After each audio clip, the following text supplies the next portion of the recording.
Got it, Eddie. So you were talking about whiff punishing in the chat, and I was gonna type some things about it, but then I thought, oh, actually, this is a really open-ended topic, right? Because neutral is really complex, right? And no one gets it on their first try, right? I've actually recorded this like 4 times, but I'll keep it brief because I don't want to keep it too complex, and I don't want you to watch too much, right? So let's talk about neutral, right? In simple terms, layman's terms, neutral is defined as when both players have equal stage control. A really easy way we can see what neutral is if, like, you know, from here, the opponents have equal distance to dash back. If they do, that's neutral, right? And that's because that opens up for whiff punishing. So you can go, you know, dash back and then dash back in. Obviously, since the nature of Ultimate has jumps and, you know, double jumps, it does mean that we do have to open up that other dimension of neutral, but we'll contextualize jumping and whiff punishing later on. For now, let's just talk about dashing back, right? So you might have heard the term rock, paper, scissors in fighting games and stuff, and it's kind of used as like a shorthand for, you know, how you win neutral, right? And, you know, a character's neutral options and how they play neutral, right? But it'd be more accurate to call it a neutral triangle. And that's because, you know, while, you know, reactive play does beat poking, and poking does beat overshooting, and overshooting does beat whiff punishing, which is reactive play, these aren't like definitive answers, right? It's not like scissors, you know, like in fighting games, scissors isn't always going to beat paper, which is what you need to keep in mind, right? Scissors isn't always going to beat paper, but it really depends on what paper has to make it hard for scissors to beat paper, right? Because scissors is always going to be the best answer to beating paper. Now, I know that was a weird sentence, but let's look at it in like the terms of like real characters, right? So let's look at Byleth, right? Byleth has got really good poking options, right? So they're really long, they're really far, and they're really disjointed, right? So if you try to, you know, overshoot against her, you know, try commit to her, she will poke you out, right? But also, because she's got this long distance tools, right, she will always be able to make reacting to those tools really hard, right? Like it's pretty hard to reactively punish a Byleth doing a landing forward air, right? Because it's so long, right? You have to perfectly time when they're going to land with it, right? So that means that while whiff punishing that move is the right answer, because, you know, if you were trying to overshoot against a landing forward air from Byleth, you would probably lose that, right? But so despite that, like, whiff punishing does beat that, like, landing forward air, that landing forward air can still make it really hard to whiff punish, right? So that's why I say that rock paper, this sort of neutral triangle is more like rock paper scissors, but each, you know, rock, paper, and scissors all have like a gun to fight back with, right? So, like, you know, poking can make it, you know, poking will always be beat out by reactive play, but it's kind of a spectrum of how hard it is to punish it, you know, with reactive play, right? So, like, let's take, you know, Ganon or something like that, right? Ganon can be whiff punished forever, right? Because his pokes are really bad, right? So, you know, he's going to try like F tilt, down tilt, whatever. You're always going to punish him. You know, even if his best poke is down tilt or whatever, or nair, you're always going to be able to punish it with nair because it's so much easier, right? But then, you know, take someone like Fox, right, who does like an F tilt poke. Even if it's not that fast, sorry, even if it's not that long, it's still pretty fast, and with punishing that can be really hard. So now that we've kind of looked at that whole confusing kind of mess, let's look at it in Joker's tools, right? So for whiff punishing, which I'm going to write on the left, I'm going to write as WP, then for poking, I'm going to type P, and then for overcommitting, I'm going to do OC.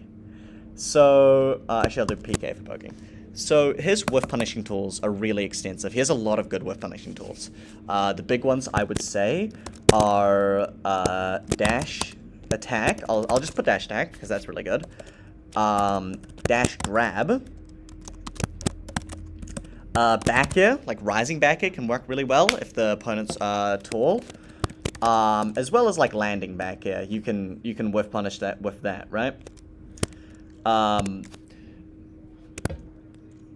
Yeah, I mean, I'll just write that. But all of these involve some sort of dash back, right? Because that's what whiff punishing is. So if you're, which I'll put down there, like dash back is really strong on Joker because he's so fast, right? So if you do just a dash back and then whiff punish the attack, you'll do really well. Now another thing that Joker does really well is dash shield, because he's such a fast character and he gets his shield out really fast after dash shield. His whiff punish game is really good, because if you do a dash shield, and just imagine this says whiff punish, you're going to be able to punish an overshoot, right? Because they're going to run into you, and then they're going to dash attack. Or they're going to run into you, keep running, and then dash attack, but you're still shielding, so you get to punish them, right? So these are your whiff punish tools. Keep an emphasis on the dash attack, dash back, and dash grab. You know, bear's also good, and dash shield. Emphasize the dash, though. The next thing that's really good for whiff punishing is jumping. But specifically with single jump. Double jumping is really good, but double jumping is mainly used to bait out an option. Because the moment you use your double jump, you're actually very scarce on resources, right? So when you're jumping, you usually want to be, you know, jumping, usually short hop, so you can land back down very quickly.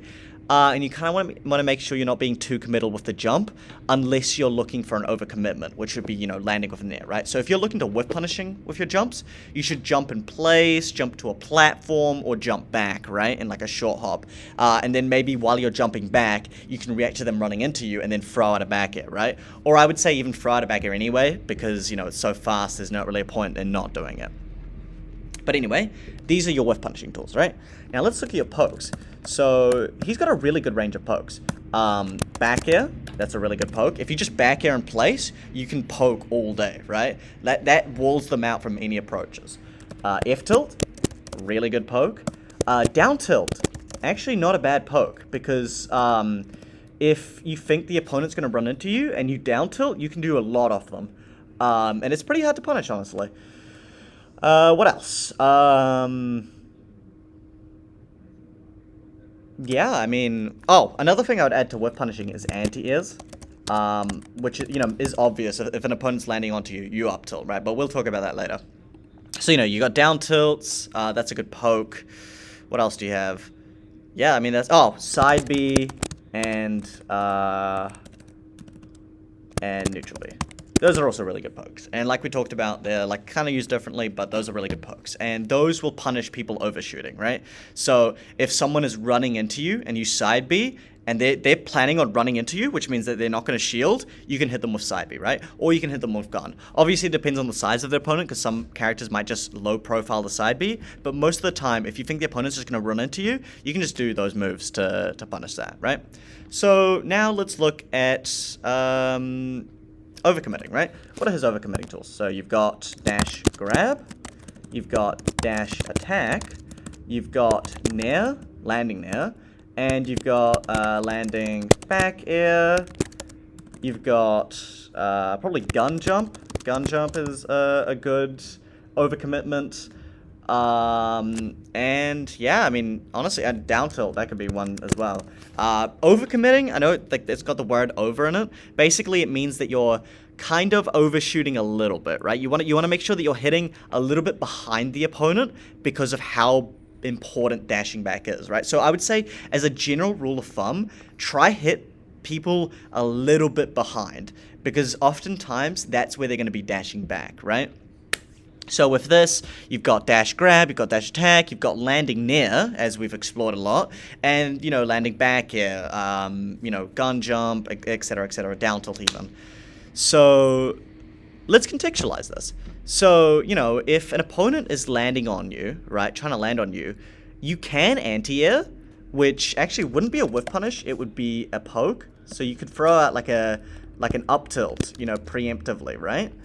Or what you could do is you could do a dash back, right? So if you do a dash back, Joker's dash back is really good, right? And it's really hard to, you know, punish Joker's dash back when you're landing an aerial, right? Because he's so fast. They would have to overcommit it, right? So landing the aerial in that sense is actually kind of a poke. because that's an aggressive poke. There's a difference between like aggressive pokes and defensive pokes, etc. But let's keep it simple, right? So when you want to poke, right, you want to throw out an F tilt if they're gonna aggressively run into you, or you're gonna throw out a side B if you think they're gonna just play a little bit behind, right? If you want to aggressively overshoot, you can go for a landing nair. Or a dash grab, actually. No, sorry. An aggressive overshoot would be going for a dash grab or a dash attack. And then a defensive overshoot would be going for a nair, right? So another thing is, we talked about the spectrum of, how good an option can be. We also have to look at the spectrum of whether it's a defensive option or if it's an aggressive option. So thinking about this, when it comes to neutral, I would say if you want to get better at whiff punishing, always be moving. And make sure you're giving yourself space to whiff punish, right? There's no use being able to whiff punish if you're in the corner because there's no space to dash back, right? So you're always going to be jumping out of the corner. So in addition to that, you don't always need a whiff punish. Sometimes you can just look to poke people by throwing out hitboxes before they are, right? And that's the big thing that you were doing, is that you were always throwing out hitboxes, which means that at times, all you were doing is poking, which means that reactive play really punished you there.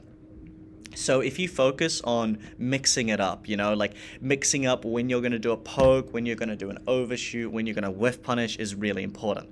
Now, this document was made by Tim Temptations, who's one of the best players in New Zealand. And it's a really good document. You don't have to read through all of it. I would say maybe just watch this video if you'd like. But yeah, this is just my thoughts on whiff punishing and neutral in general. I hope you enjoyed.